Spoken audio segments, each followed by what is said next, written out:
ठाण्यातील पावसासंदर्भातली एक महत्त्वाची बातमी। ठाण्यामध्ये पडत असलेल्या मुसळधार पावसामुळे शहरातील अनेक सखल भागामध्ये सध्या पाणी भरल्याचं दिसून येत आहे। नौपाडा विभागातील वंदना डेपो या ठिकाणी देखील रस्त्याच्या दोन्ही बाजूला पाणी साचल्याने नागरिकांना पाण्यातून वाट काढावी लागते आणि या परिस्थितीचा आढावा घेतला आमचे प्रतिनिधी शुभम कोळी यांनी।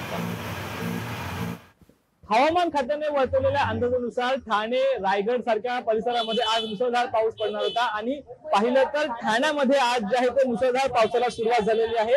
ठाण्यातील अनेक सखल भागांमध्ये जे आहे ते आता मोठ्या प्रमाणात पाणी देखील भरलं होतं। ठाण्यातील वंदना बस स्थानकामध्ये ही दृश्य आहेत। पाहिलं तर या ठिकाणी दरवर्षीप्रमाणे यंदाही पाणी जे आहे ते साचलं आहे आणि याचमुळे अनेक नागरिकांना जे आहे ते या ठिकाणी ये-जा करण्यामध्ये मोठ्या प्रमाणात अडचणींना जे आहे ते सामोरे जावं लागत आहे। पाहिलं तर हा एक मुख्य मार्ग आहे नौपाडा आणि याच ठिकाणी दरवर्षी जे आहे ते पाणी साचत असते, परंतु यंदाही जे आहे ते प्रशासनाने कोणत्याही प्रकारची खबरदारी घेतली नसल्याने यंदाही जे आहे ते ठाणेकरांना या मार्गावरती पावसाचा सामना जो आहे तो करावा लागणार आहे। या ठिकाणी पाहिलं तर वंदना बस स्थानक आहे आणि याच ठिकाणाहून पुणे असेल नाशिक असेल अशा ठिकाणी विविध बसेस ज्या आहेत त्या सुटत असतात आणि याच ठिकाणी पाणी भरल्याने अनेक बस चालक असतील, बस प्रवासी असतील, त्यांना देखील जे आहे ते अडचणींना सामोरे जावे लागणार आहे। निश्चिततः येणाऱ्या काळामध्ये आणखीनही पाऊस पडण्याची शक्यता जी आहे ती प्रशासनाने वर्तवली आहे।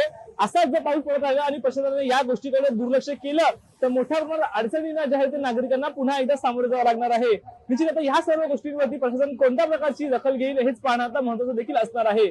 शुभम कोळी, लोकशाही मराठी, ठाणे।